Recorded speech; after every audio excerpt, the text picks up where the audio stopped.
기도로 신앙 고백하겠습니다.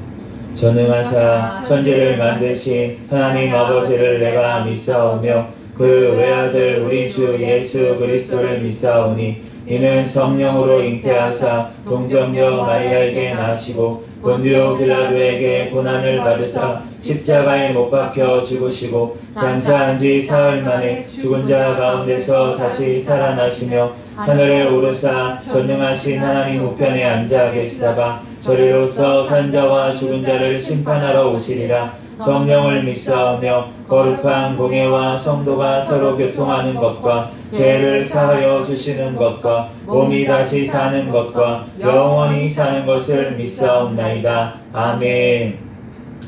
네, 이 시간은 하나님 앞에 특성으로 영광 돌리는 시간입니다.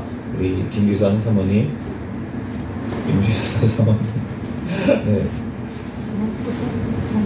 잠바 입고.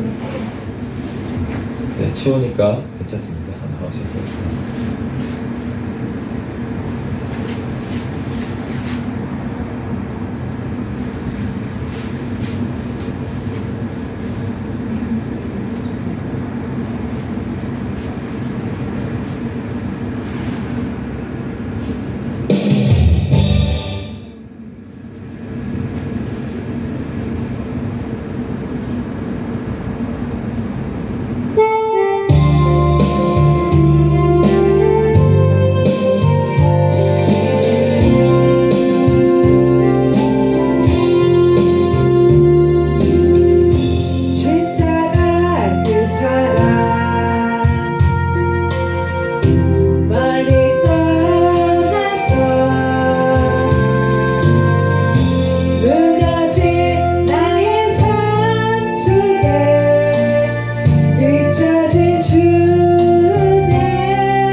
감사합니다.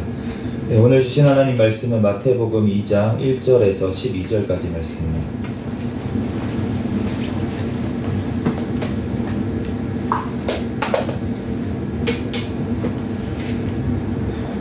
마태복음 2장 1절에서 12절까지 제가 봉독하겠습니다. 헤로드 왕 때에 예수께서 유대 베들레헴에서 나심에 동방으로부터 박사들이 예루살렘에 이르러 말하되 유대인의 왕으로 나신 이가 어디 계시냐? 우리가 동방에서 그의 별을 보고 그에게 경배하러 왔노라 하니 헤로드 왕과 온 예루살렘이 듣고 소동한지라. 왕이 모든 대제사장과 백성의 서기관들을 모아 그리스도가 어디서 나겠느냐 물으니 이르되 유대 베들레헴이오니 이는 선지자로 이렇게 기록된 바 또 유대 땅 베들레헴아 너는 유대 고을 중에서 가장 작지 아니하도다. 내게서 한 다스리는 자가 남아서 내 백성 이스라엘의 목자가 되리라 하였음이니이다. 이에 헤롯이 가만히 박사들을 불러 별이 나타난 때를 자세히 묻고 베들레헴으로 보내며 이르되 가서 아기에 대하여 자세히 알아보고 찾거든 내게 고하여 나도 가서 그에게 경배하게 하라. 박사들이 왕의 말을 듣고 갈새 동방에서 보던 그 별이 문득 앞서 인도하여 가다가 아기 있는 곳 위에 머물러 서 있는지라. 그들이 별을 보고 매우 크게 기뻐하더라. 집에 들어가 아기와 그의 어머니 마리아가 함께 있는 것을 보고 엎드려 아기께 경배하고 보배합을 열어 황금과 유향과 모략을 예물로 드리니라. 그들은 꿈에 헤로데게로 돌아가지 말라 지시하심을 받아 다른 길로 고국에 돌아가니라. 아멘. 잠시 기도하고 하나님 말씀 전하겠습니다.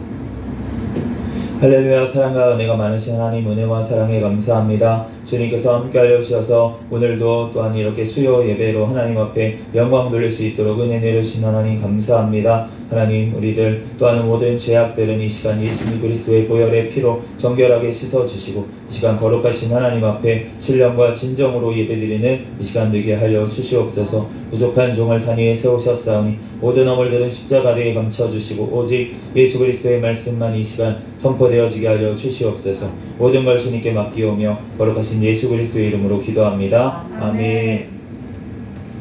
네, 할렐루야. 아멘. 네, 오늘은 이제 마태복음 세 번째 시간입니다.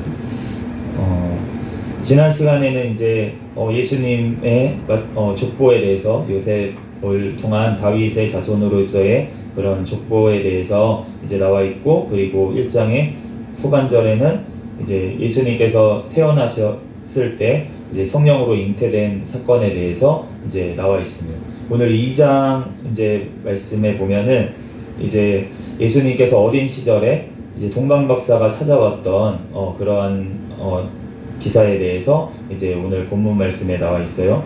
우리 한 절씩 보면서 읽어보겠습니다. 1절 말씀 같이 읽겠습니다. 시작. 헤로드 왕 때에 예수께서 유대 베들레헴에서 나심에 동방으로부터 박사들이 예루살렘에 이르러 말하되 이제 헤로드 왕 때에라고 이제 얘기를 하고 있어요. 이 헤로드 왕은 이제 성경에 보면은 헤롯이라는 인물이 여러 명 나오는데 다 이제 이 지금 본문에 나오는 이 헤로드 왕의 자손들이 이제 대부분 헤롯이라고 해서 나와 있습니다. 그런데 이제 2장 1절에 나와 있는 이 헤로드 왕은 헤롯 대왕이라고 이제 불리는 왕인데 이제 굉장히 역사적으로 유명한 왕이에요. 그래서 이제 역사가 요세푸스라는 이제 유대인 역사가가 있는데 그 역사가의 책을 봐도 이제 굉장히 많은 지면을 할애해서 이 헤롯 대왕에 대해서 또 헤롯 가문에 대해서도 이제 자세하게 나와 있는 것을 알 수가 있습니다. 그런데 이 헤롯 왕이라는 사람이 이제 BC 37년에 이제 취임을 해가지고 BC 4년경에 이제 죽었어요. 네, 그런데 이 사람은 이제 에돔 에서의 후손이고 이제 헤롯이 예수님 탄생하셨을 때 이제 연도를 계산을 해보면 이제 한 BC 7년에서 5년경 이제 예수님이 BC 자체가 이제 before Christ 그러니까 예수님 태어나시기 전이라는 말인데 예수님 태어나시기 전 7년에서 5년에 태어났다는 게 무슨 말이냐라고 하면 이제 그 기준 자체가 이제 약 300년대에 이제 신학자 한 분이 이제 신부이자 신학자이죠. 그분이 이제 제가 성함은 또 까먹었는데, 이제 그분이 이제 그 기준을 정했어요. 그때 정한 기준은 무엇이냐면 예수님 태어나신 후만 이제 정했어요. 아노 도미니라고 해서 이제 라틴어로 예수님 태어나신 후라는 뜻이에요. 그런데 이제 후대 사람들이 그러면 예수님 태어나신 후는 있는데 예수님 태어나시기 전은 뭐냐?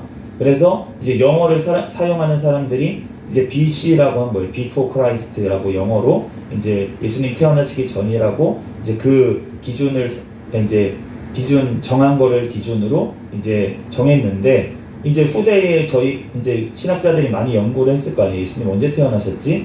정확하게 이제 여러 가지 대조해보고 이제 연구를 해보다 보니까 이제 한 7년에서 5년, BC 7년에서 5년 정도였을 것이다 라고 이제 나온 거예요, 계산이. 네, 그래서 이제 예수님이 태어나시기 전에 7년 전, 5년에 왜 태어났냐 이렇게 생각하시면 안 되고, 그 기준이 이제 좀 다를 수 있다라고 이제 생각하시면 되겠고, 그 당시에 이제 헤롯이 나이는 약 70세 정도로 이제 추정이 됩니다. 예수님이 태어나실 때, 오늘 본문 나왔을 때 이 헤롯 대왕의 나이가 한 70세 정도였다라고 생각하시면 되고, 헤롯 대왕이 이제 말년에 굉장히 이제 폭정을 했다고 이제 역사적으로 알려 있어요. 그래서 자기 자식을 죽이기도 하고 아내도 죽이고, 그렇게 자기가 이제 정치적으로 약간 위험하다고 생각하는 모든 사람들을 다 죽이고 주변에 그렇게 폭정을 했던 것을 알 수가 있습니다.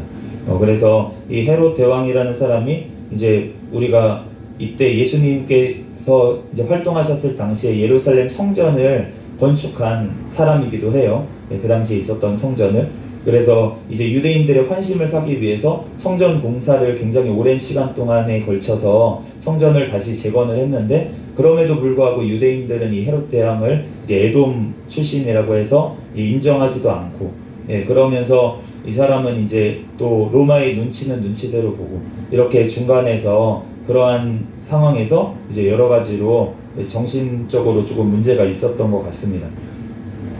이제 예수님께서 근데 그 당시에 그 헤롯 대왕의 폭정 그 가운데 지금 태어나셨다는 거예요.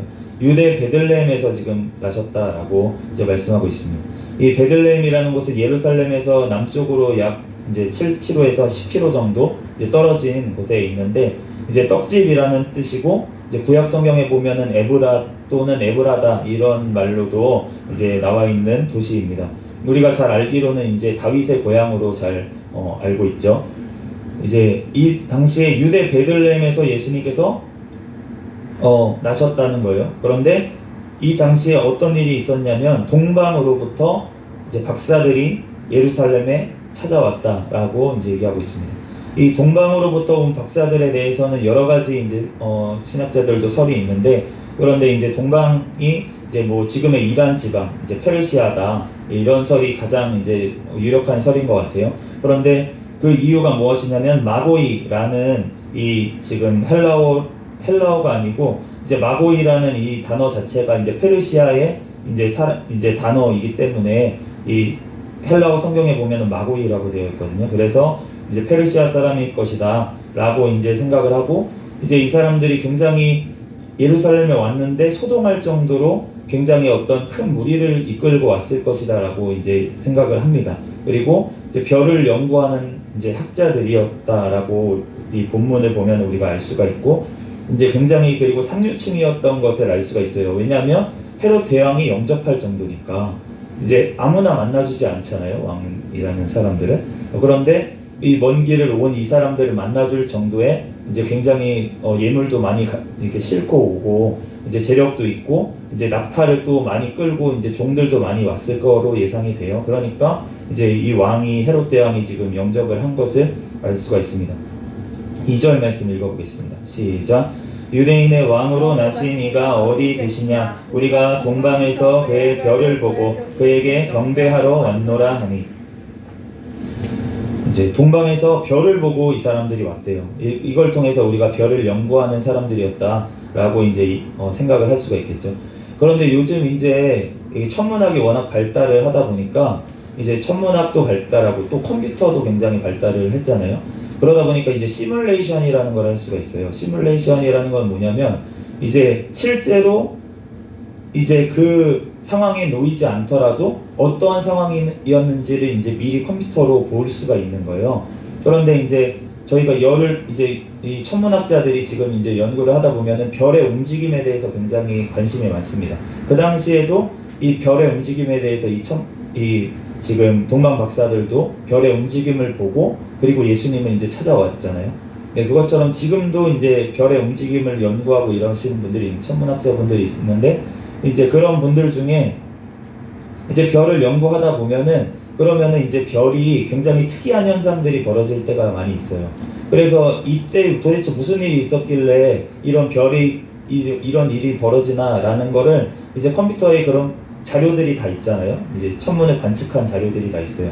그거를 다 넣고 시간을 거꾸로 이렇게 돌리다 그러면은 이제 이 당시에 지금 BC 7년에서 5년경에 그 예루살렘 쪽에서 어떠한 별의 움직임이 있었는지에 대해서 이제 시뮬레이션이 돼요. 네, 그래서 그런 프로그램을 저희 이제 학교에 있는 권성달 교수님이 이런 거를 연구했던 그분을 직접 만난 거예요. 예루살렘에서 만나가지고 프로그램까지 받았는데 이제 그 당시에 연구했던 이제 자료 같은 거는 예전에 플로피 디스켓이라고 하죠.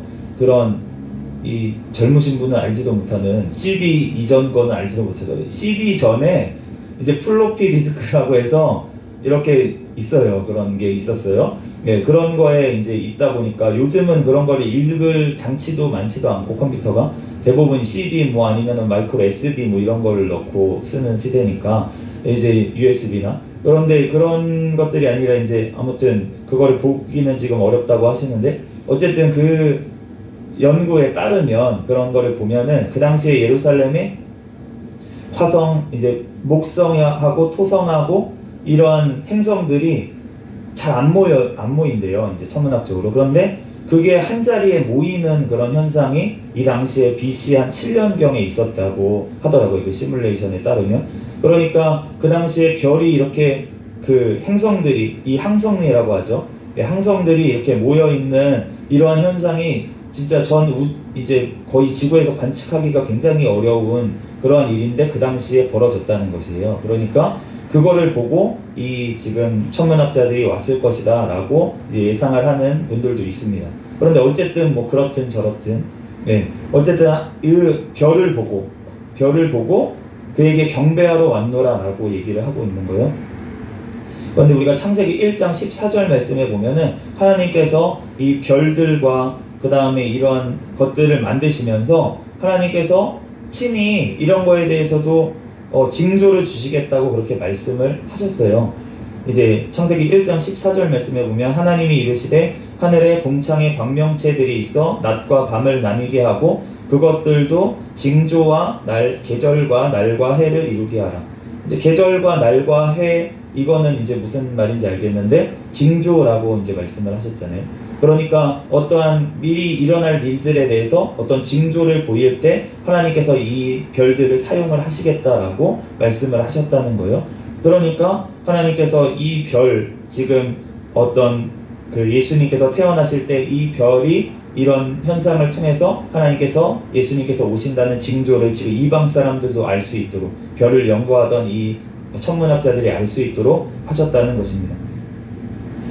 민수기 24장 17절 말씀에 보면은 이 예수님에 대해서 이러한 예언이 있어요. 내가 그를 보아도 이때의 일이 아니며 내가 그를 바라보아도 가까운 일이 아니로다. 한 별이 야곱에게서 나오며 한 규가 이스라엘에게서 일어나서 모압을 이쪽에서 저쪽까지 쳐서 무찌르고 또 셋의 자식들을 다 멸하리로다. 이 예언은 누구냐면 발람 선지자가 했던 예언인데 그런데 이스라엘에 대해서 예언을 하면서 이 예언을 지금 하나님께서 발람 선지자에게 하게 하신 것을 알 수가 있는데 여기 보면 한 별이 야곱에게서 나오겠다라고 이제 말씀을 하시는 거예요. 그러면서 이제 예수님께서 별로 이제 예수님을 오늘 그의 별, 메시아의 별, 예수님의 별을 보고 이 사람들이 찾아왔다는 것이에요. 그러니까 이 예언 말씀이 하나님께서 이루어 주신 것을 알 수가 있고 예수님께서 또 별에 비유하신 말씀이 계시록 22장 16절에 보면은 나는 다윗의 뿌리요 자손이니 곧 광명한 새벽별이다 라고 예수님께서 이제 직접 사도 요한에게 말씀하신 것을 알 수가 있습니다. 우리가 예수님께서도 본인이 새벽별이다 라고 말씀을 하셨다는 거예요. 그러니까 우리가 이 말씀대로 예수님께서 지금 그의 별을 나타내시고 예수님께서 이 땅에 오실 때에 이방 사람들이었던 이 동방 박사들도 알 수 있도록 징조를 통해서 하나님께서 이 땅에 오심을 보이신 줄로 믿습니다. 오늘 3절 말씀, 3절 말씀 가기 전에 이 사람들이 뭐하러 이제 별을 보고 그럼 뭐하러 왔냐라고 하니까 경배하러 왔다라고 지금 얘기하고 있어요. 이 경배하러 왔다라고 이제 하는 이 말 자체가 이제 프로스 퀴네오라는 이제 원어를 가지고 있는데 이 원어는 경배하다, 예배하다, 절하다 이런 뜻으로 번역이 되는데 그런데 이 단어는 뭐냐면 원래의 뜻은 뭐냐면 프로스라는 것은 이제 가까이 다가가다라는 뜻이고 이제 어디에 이제 접근하다라는 뜻이고 퀴네오라는 말은 입맞추다라는 뜻이에요. 그러니까 가까이 다가가서 입맞춘다. 이제 우리나라 같은 경우에는 이제 입맞추는 것이 어떤 그런 뜻이 아니잖아요. 그런데 예전에 우리가 뭐 유럽이나 이런 데를 보면은 어떤 사람을 굉장히 높이고 어떤 사람을 굉장히 경외한다라고 표현을 할 때 어떻게 하냐면 다가가서 무릎을 꿇고 그 손에다가 입을 맞추는 경우가 있습니다. 그거는 당신을 제가 존경합니다. 이러한 의미로 이제 그런 이제 것을 하는 거예요. 그러니까 그런 어원을 가지고 있는 이 말이라는 것입니다. 그래서 이 말이 이제 성경에 쓰이고 하나님의 대상으로 하면서 쓰일 때는 이제 경배하다, 예배하다 또는 이제 절하다라는 뜻으로도 성경에 이제 쓰여 있습니다. 그래서 이 사람들이 지금 온 이유는 무엇이냐면 예배드리러 왔다는 거예요. 예배드리러 그 먼 길을 지금도 이제 이란에서 지금 사막을 건너서 갈 수는 없어요, 이 사람들이. 그러니까 이제 비옥한 초승달 지대라고 해서 이 지금 먼 길을 돌아서 예루살렘에 오려면은 굉장히 먼 길을 돌아서 이렇게 와야 됩니다. 근데 그 당시에 무슨 비행기가 있습니까? 뭐가 있겠어요? 차편이 없잖아요. 그러니까 이제 대부분 뭐 탈 수 있는 게 낙타 정도겠죠. 그러면은 하루에 걸을 수 있는 양이 낙타도 쉬어야 되잖아요. 그러니까 걸을 수 있는 양이 굉장히 한정되어 있습니다. 그래서 걷고 또 장막 치고 자고 또 걷다가 장막 치고 자고 이렇게 진짜 몇 개월이 걸쳐서 아마 왔을 것으로 예상이 돼요. 그러니까 그렇게 예배 한번 지금 드리기 위해서 몇 개월을 지금 왔다는 거예요. 그것도 예물까지 바리바리 싸들고 이렇게 온 것을 우리가 알 수가 있습니다. 우리는 그런데 예배 드리기가 너무나도 쉬운 환경에 지금 있잖아요. 우리가 뭐 코로나 시대에는 정부에서 막았다고 핑계라도 될 수 있겠지만 지금은 그런 것도 아닌데 하나님 앞에 예배 드리는데 교회도 얼마나 많습니까? 우리나라 하나님께서 교회를 너무나도 많이 주셔서. 그런데 나가서 예배 드리는 거 내가 그것도 귀찮아가지고 춥다고요? 물론 춥습니다. 오늘 날씨가 너무 춥더라고요. 지금 이빨이 시큰거려요. 왜 이렇게 추워서 그런가 이빨이 시큰거리는데. 그런데 어쨌든 이제 춥지만 그렇지만 하나님 앞에 이렇게 지금 동방박사가 예배드리는 이 정도의 정성을 가지고 우리가 예배를 드리고 있냐 하는 거예요. 우리가 만약에 연애를 한다, 이제 연애를 요즘 잘 안 해서 그런가? 그럴 수도 있어요. 근데 연애를 한다라고 생각을 하면은 이제 우리가 이제 연인이 만나야 되잖아요. 자, 나는 지금 누구랑 사귀고 있다고 생각을 해보세요. 그런데 열심히 카톡을 해요. 열심히 막 카톡을 해, 계속. 카톡을 보내고 어쩌다는 영상통화도 해요. 네, 영상통화도 해. 근데 집이 10분 거리인데 만나러 가질 않네? 그러면 이거 진짜 사귀는 거 맞냐? 너 나 사랑하는 거 맞냐? 사랑한다. 내가 얼마나 카톡을 하느냐 너와 함께. 너한테 카톡을 얼마나 하자냐.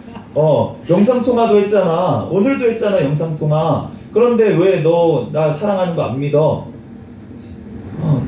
근데 너랑 집이랑 우리 집이 뭐 미국하고 한국도 아니고 10분 거리잖아. 근데 왜 나를 와서 보질 않아? 나랑 만나질 않아? 그래도 사랑해, 믿어. 막 이렇게 날씨가 너무 추워서 그래. 그러면 이 사랑을 한번 의심을 해봐야 되는 사랑이 아니겠습니까? 거리가 10분밖에 안 걸리는데 가지는 않고 이제 영상통화만 하면 그러면은 이제 뭔가 문제가 있는 거잖아요.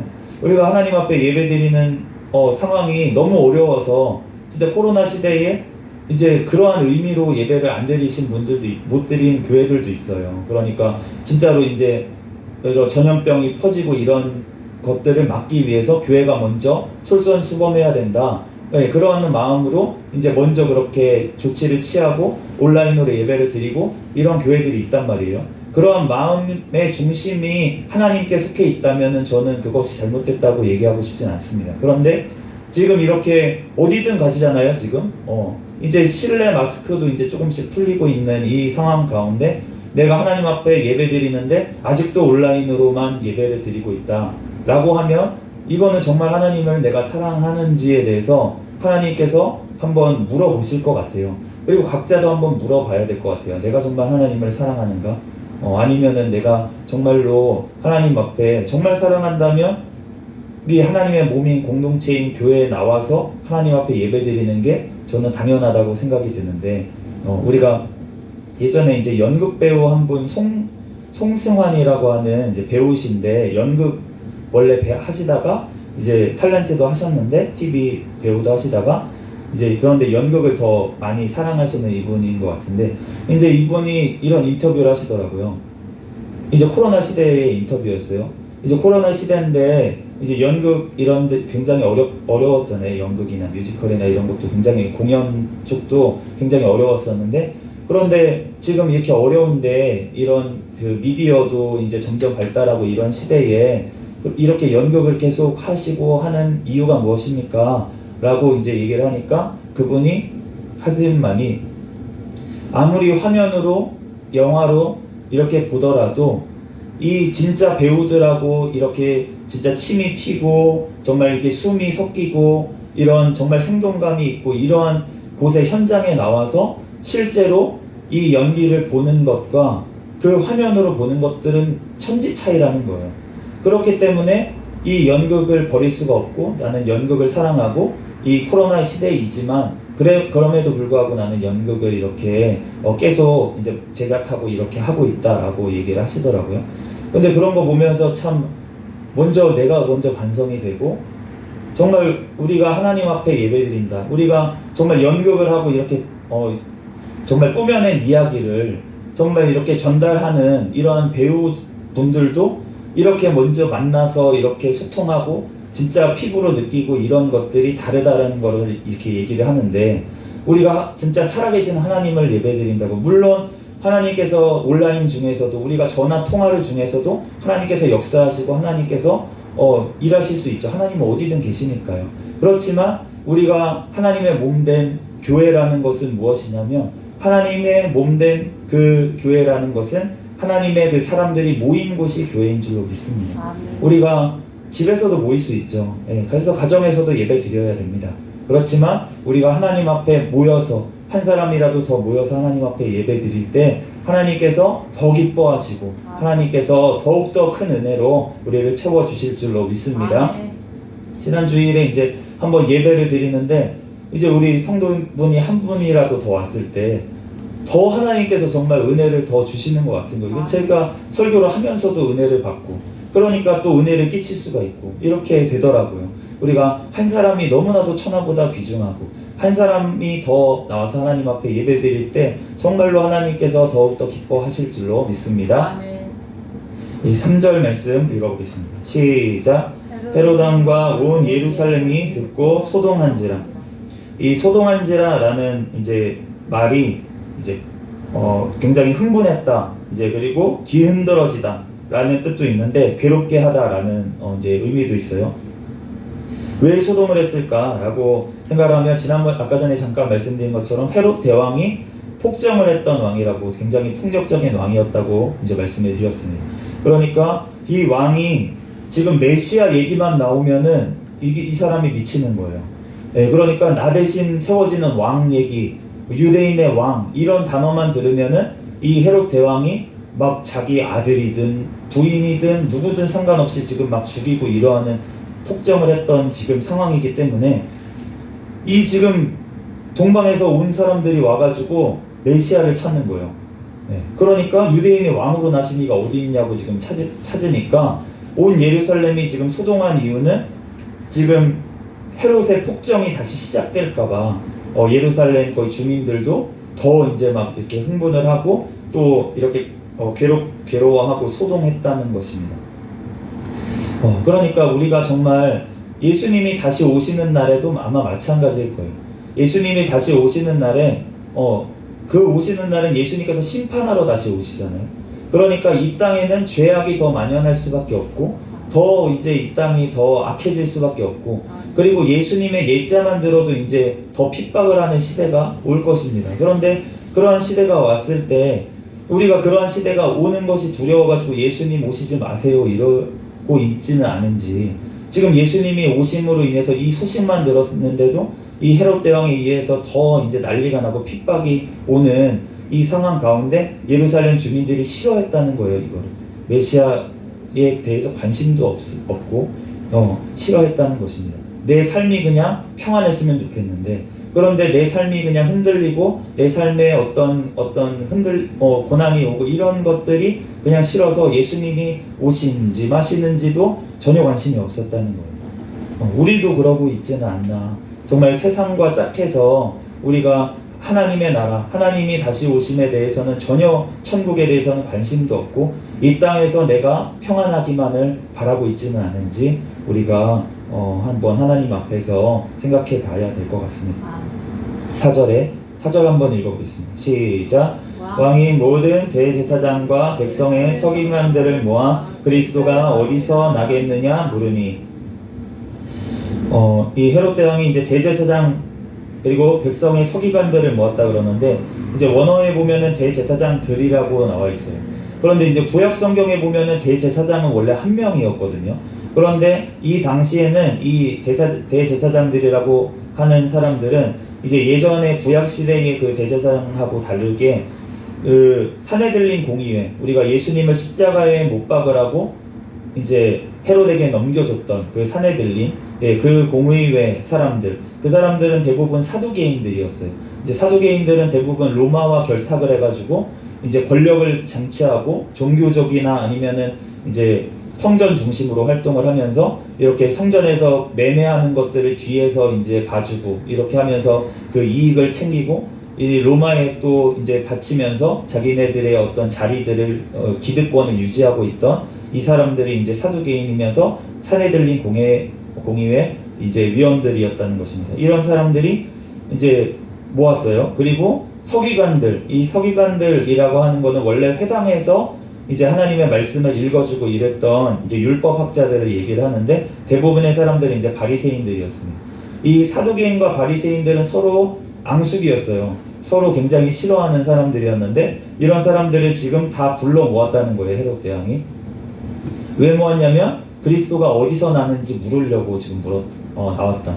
그런데 이 사람들을 모아놓고 물으니까 서로 경쟁이 되잖아요. 서로 싫어하는 무리들인데 같이 불러 모아놓고서는 이 메시아가 어디서 나겠느냐 물으니까 그러니까 이 사람들이 서로 막 경쟁을 하면서 성경 말씀을 해서 이제 얘기를 해줬겠죠. 왕한테 서로.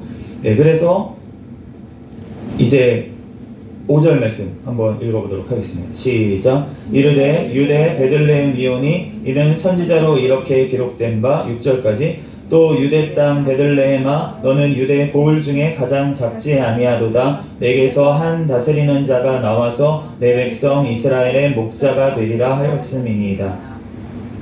이 선지자로 기록된 이 말씀이 미가서 5장 2절 말씀인데 이제 미가서 5장 2절 말씀에는 이렇게 되어 있어요. 베들레헴 에브라다야 너는 유다 족속 중에 작을지라도 이스라엘을 다스릴 자가 내게서 내게로 나올 것이라 그의 근본은 상고에 영원히 있느니라.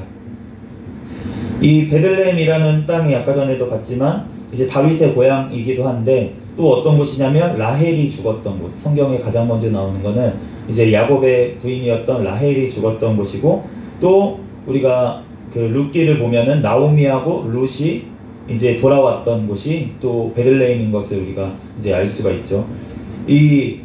그런데 이스라엘을 다스릴 자가 나올 것인데 이의 근본은 상고에 있다라고 되어 있는데 이 상고라는 것은 이제 쾌뎀이라고 하는데 이 쾌뎀이라는 뜻은 원래 동쪽이라는 뜻도 있고 그 다음에 태초라는 뜻이 있습니다. 그러니까 상고라는 말은 이제 태초부터 있었다. 그리고 영원에 있다라는 뜻은 이제 오렘이라는 단어인데 이제 말 그대로 영원이에요. 그러니까 태초부터 영원까지 계신 분이 다스리겠다라는 거잖아요. 다스리는 분이 베들레헴에서 나올 것이다 라고 이제 얘기를 했기 때문에 메시아, 그 당시에 다윗의 자손, 이분은 베들레헴에서 나올 것이다 라는 거를 지금 이 서기관들과 대제사장들이 알고 있었다는 거예요. 성경 말씀을 보면서. 그런데 알고는 있었는데 지금 이 사람들이 이것을 헤롯 대왕에게 지금 얘기를 해주고, 이 사람들은 베들레헴에서 메시아가 지금 나셨다는 사실에 대해서 전혀 관심이 없었습니다. 이걸 그냥 지식적으로만 알고 있었던 거예요. 7절 말씀 읽어보겠습니다. 시작. 이에 헤롯이 가만히 박사들을 불러 별이 나타난 때를 자세히 묻고, 가만히 불렀다라고 하는데 이제 우리말 가만히 불렀다, 이제 뭔가 비밀스럽게 불렀다는 거예요. 비밀스럽게 남몰래 이제 불렀다 라는 말입니다. 왜 가만히 불렀을까요? 이때부터 헤롯은 벌써 계획을 꾸미고 있었던 거예요. 이제 메시아를 경배할 마음은 당연히 없겠죠. 그 메시아를, 아기를 죽이려는 마음을 지금 벌써부터 가지고 이제 박사들을 대놓고 불러가지고 이제 물어볼 수가 없으니까 가만히 불러서 이제 별이 나타난 때를 물어봤다는 것입니다. 왜냐하면 별이 나타난 때를 기준으로 해서 그때 메시아가 태어났을 테니까 그 기준을 삼으려고 지금 이제 알아보려고 헤롯이 부른 것을 알 수가 있어요. 8절 말씀에 읽어보겠습니다. 시작. 베들레헴으로 보내며 이르되 가서 아기에 대하여 자세히 알아보고 찾거든 내게 고하여 나도 가서 그에게 경배하게 하라. 지금 분명히 헤롯은 죽이려는 마음을 가지고 지금 묻고 있는데, 말은 내가 그분한테 가서 경배하게 하기 위해서 나한테 말해줘라 이렇게 얘기를 하고 있습니다. 그런데 이 지금 단어 내가 경배하게 하라 라는 말은 이제 프로스퀴네소, 아까 전에 우리가 살펴봤던 이제 경배라는 단어 이제 원어의 그 가정법이고 1인칭 단수에 해당하는 단어예요. 이제 가정법이라고 하는 것은 이제 말하는 내용이 실제가 아닐 수 있다는 거예요. 가정이라는 거예요. 내가 만약에 내가 만일 뭐 이런 뜻인 거죠. 네, 그러니까 그러면서 1인칭 단수, 내가 혼자 가겠다는 거예요. 혼자 경배하러 가려고. 그러니까 너네를 비밀스럽게 불렀잖아. 내가 혼자 가서 경배할 거야. 그렇게 얘기를 하는 것입니다. 그런데 우리가 이 말씀을 보면 이따가 이제 나중에 박사들이 지금 예배드리러 온 모습과 비교가 되죠. 박사들은 지금 최소한 3명이었잖아요. 네, 3명의 사람들 이상이 지금 하나님 앞에, 예수님 앞에 예배드리러 지금 온 것을 우리가 알 수가 있습니다. 그런데 지금 헤롯 대왕의 말은 내가 가정법 이거는 뭐 차치하더라도 1인칭 나 혼자 가서 지금 예배를 드리겠다고 지금 얘기를 하는 거예요.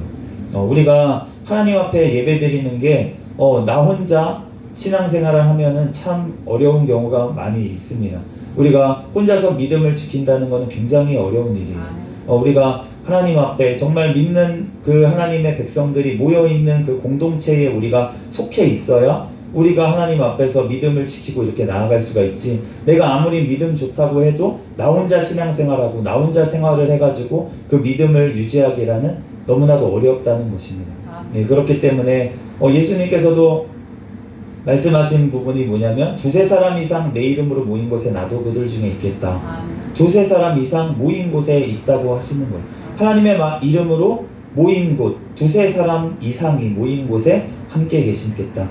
그런데 하나님께서도 공동체로 계시는 분인 걸 우리가 알 수가 있고, 그리고 하나님께서 그 삼위일체 하나님이신 그분께서 처음으로 만든 공동체가 무엇이냐면 가정이라는 공동체를 또 만드신 것을 우리가 알 수가 있으면서 그 가정을 통해서 하나님께서는 영광 받으시고 예배 받으시기를 기뻐하셨다는 것입니다.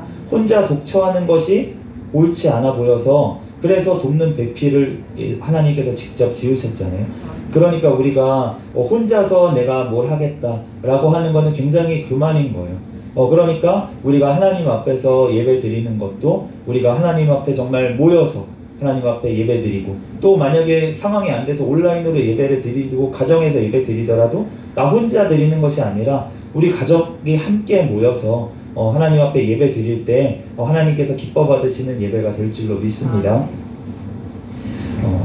9절 말씀 읽어보겠습니다. 시작. 박사들이 왕의 말을 듣고 갈새 동방에서 보던 그 별이 문득 앞서 인도하여 가다가 악이 있는 곳 위에 머물러 서 있는지라.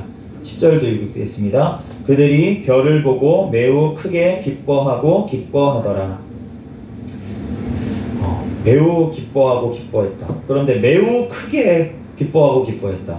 이 우리말로는 우리는 약간 이 한글은 약간 오버를 많이 해요. 사실 그래가지고 이 매우가 들어있든 뭐 크게가 들어있든 뭐 기뻐하고 기뻐하였다 이렇게 2번 들어있든 뭐 기뻐했나 보다 뭐 이 정도로 우리는 받아들이는데, 그런데 이제 헬라어 같은 경우에는 이 단어 하나하나의 의미가 굉장히 크게 있습니다. 그런데 이런 매우, 크게, 또 기뻐했다 단어 하나만 가지고도 기뻐함을 표현할 수 있는데 2개를 갖다 붙이는 거는, 이러는 거는 굉장히 크게 강조한 것을 알 수가 있어요. 그러니까 너무 정말 진짜 너무 기뻐했다는 거예요. 막 그냥 기뻐했다는 게 아니고 진짜 막 신나서 막 난리가 난 정도의 그런 축제를 벌일 정도의 그러한 기뻐함이었다는 것입니다. 그 별을 연구하는 사람들이니까 그 별이 그 예루살렘에 갈 때쯤에는 날씨가 안 좋았는지 어쨌는지 잘 모르겠어요. 그렇지만 어쨌든 별이 보이지가 않는 거예요. 그런데 이제 그러니까 통밥은 아니지만 이제 예상을 했던 거죠. 그런데 지금 여기 근처까지는 온 것 같은데, 근데 어디에 나셨을까? 그러면 왕궁에 나셨겠지. 네, 왜냐면 왕이니까, 유대인이 왕이니까 왕궁의 예루살렘에 났겠지 라고 생각을 하고 이제 이 사람들이 별을 못 보는 사이에 예루살렘으로 빠졌는데, 왜냐면은 이제 7km에서 10km 정도밖에 차이가 안 나니까 베들레헴하고 예루살렘은. 그러니까 우리가 지금 강남 가는 거리 정도, 여기 지금 강북에서 강남 가는 거리 이 정도밖에 안 되니까, 그러니까 그 거리가 이제 별로 안 되니까 그쪽으로 이제 갔던 건데, 예루살렘으로. 그런데 오늘 이제 그 별이 다시 보인 거예요. 그러니까 너무 기뻐서 정말 뛸 듯이 막 진짜 너무 좋아했다라는 것을 이제 크게 강조를 하고 있는 것입니다. 우리가 예수님을 만나면 이 사람들처럼 이렇게 되는 거예요. 우리가 정말 너무 기쁘고 즐겁고 막 모든 세상이 아름다워 보이고, 모든 꽃만 봐도 너무 아름답다, 진짜 구름만 봐도 진짜 하늘만 봐도, 우리가 처음 예수님을 만나고 첫사랑을 가졌을 때 그러한 기분으로 정말 하나님을 뛸 듯이 기뻐하는 그러한 모습을 우리가 상상할 수가 있잖아요. 우리가 그러한 첫사랑을 정말 계속 유지하면 얼마나 좋겠습니까? 그런데 그러한 것들을 우리가 잃어버렸으면 우리가 다시 그러한 첫사랑을 다시 회복하고 예수 그리스도를 다시금 만나서 진하게 만나서 우리가 정말 이 사람 동방박사들처럼 뛸 듯이 기뻐서 우리가 예배드리러 가는 저와 여러분이 되시기를 예수 그리스도 이름으로 축복합니다. 아멘. 11절에 집에 들어가 아기와 그의 어머니 마리아가 함께 있는 것을 보고 엎드려 아기께 경배하고 보배합을 열어 황금과 유향과 모략을 예물로 드리니라. 이제 집에 들어갔다라고 이제 나와 있는데, 우리가 누가복음 2장 말씀에 보면 이제 예수님께서 태어나셨을 때 마구간에서 태어났어. 그리고 이제 그 양을 치던 목자들이 와가지고 경배하는 장면이 나와 있습니다. 그런데 그 당시에 이제 그 인구 조사를 하고 이럴 때라 가지고 사람들이 너무 많이 베들레헴에 찾아와서, 그래서 묵을 곳이 없어가지고 여관도 다 꽉 차서, 그래서 어쩔 수 없이 이제 마구간을 빌려가지고 이제, 근데 마구간이라고 하지만 말은 별로 없었을 거예요. 왜냐하면은 이제 예루살렘 이 전체에, 이스라엘 전체에 말이 굉장히 귀한 동물입니다. 그래서 마구간은 몇 도시에 별로 없어요. 그러니까 대부분은 우리가 마구간으로 표현을 했지만 동물이 있는 곳인데, 동물이 있는 곳이 대부분 양 또는 많아봤자 노새 이 정도, 이런 것들이 있는 곳이었을 거예요. 그런데 어쨌든 이러한 곳에 예수님이 태어나셨다고 얘기를 했는데 지금 여기는 집에 들어갔다라고 얘기를 하고 있잖아요.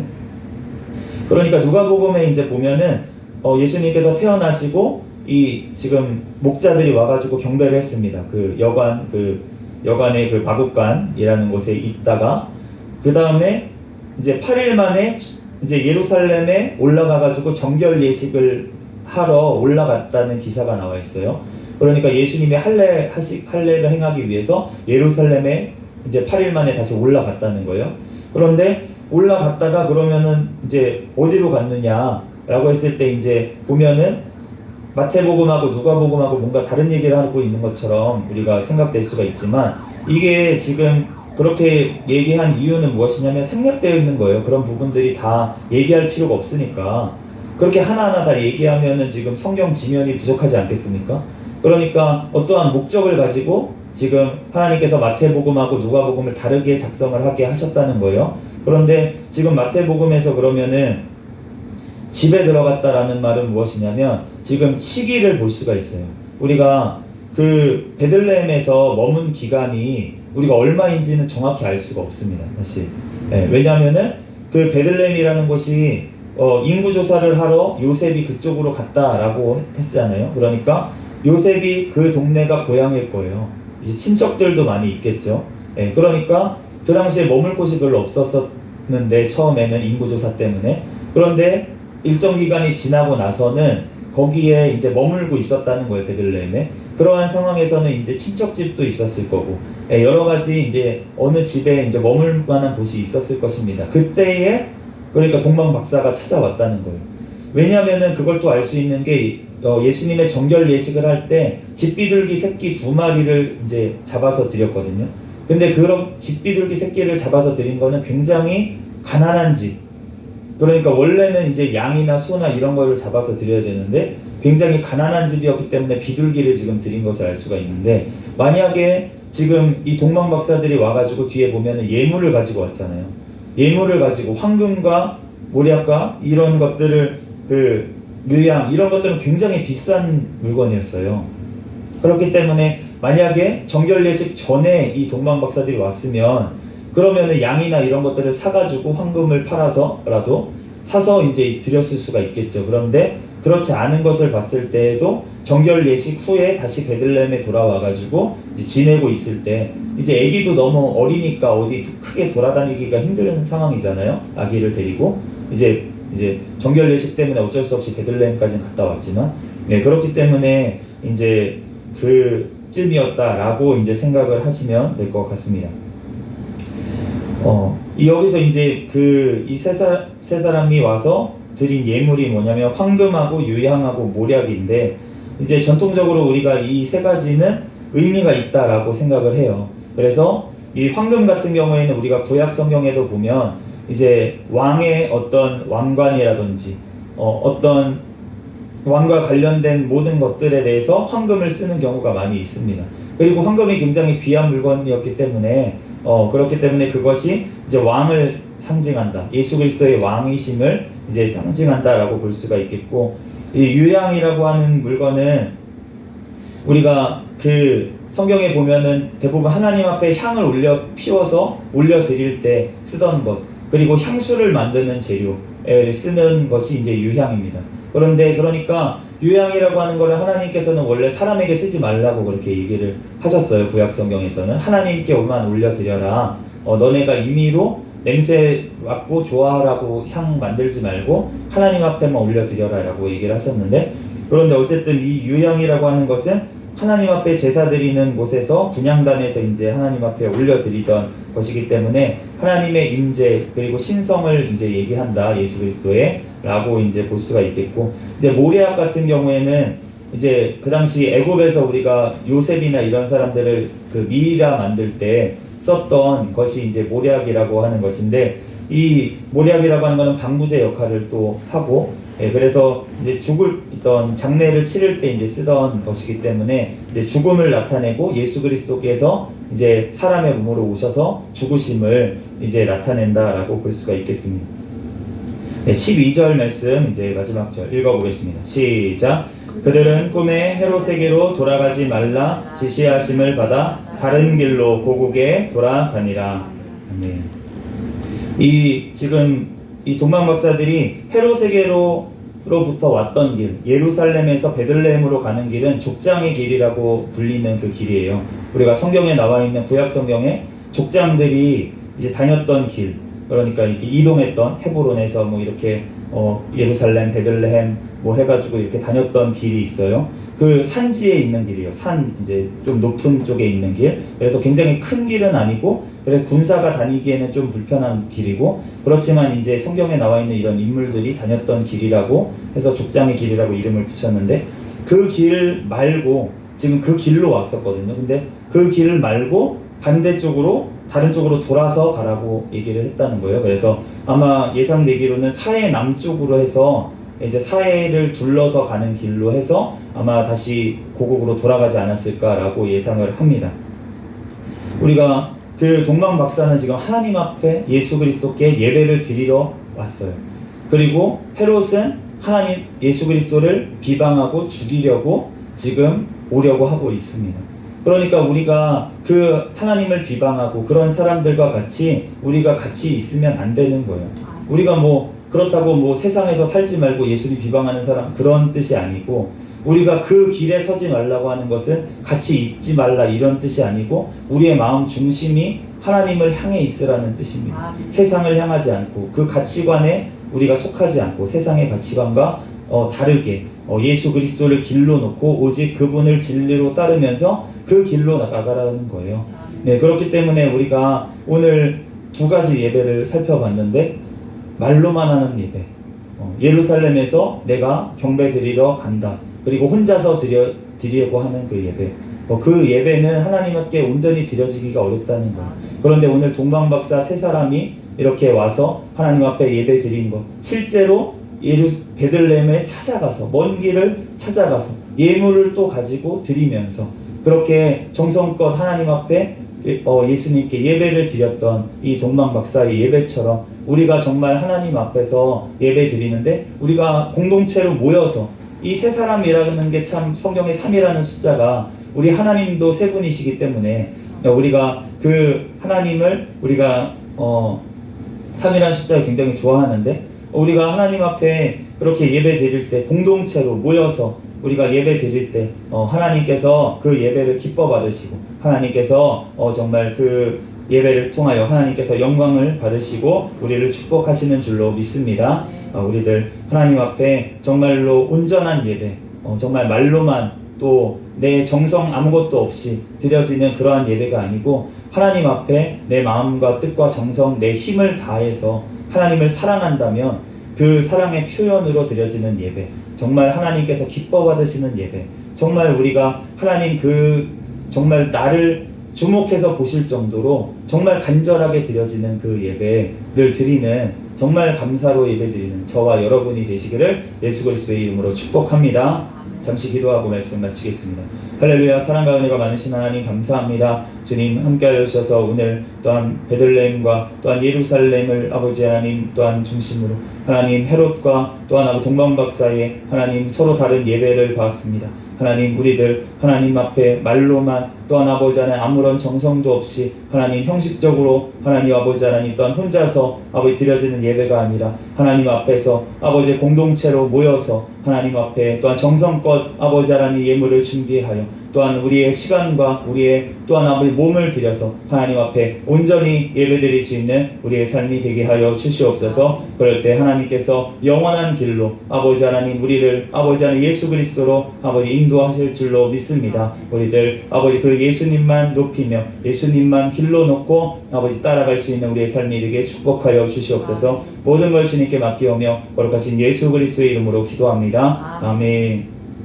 주기도문 하시겠습니다. 하늘에 계신 우리 아버지여, 이름이 거룩히 여김을 받으시오며 나라에 임하옵시며 뜻이 하늘에서 이루어진 것 같이 땅에서도 이루어지이다. 오늘날 우리에게 일용할 양식을 주옵시고 우리가 우리에게 죄 지은 자를 사하여 준 것 같이 우리의 죄를 사하여 주옵시고 우리를 시험에 들게 하지 마옵시며 다만 악에서 구하옵소서. 대개 나라와 권세와 영광이 아버지께 영원히 있사옵나이다. 아멘. 하나님께 영광의 박수. 네, 우리 구호 외치도록 하겠습니다. 시작. 전도, 전도, 전도, 할렐루야. 아멘. 감사합니다.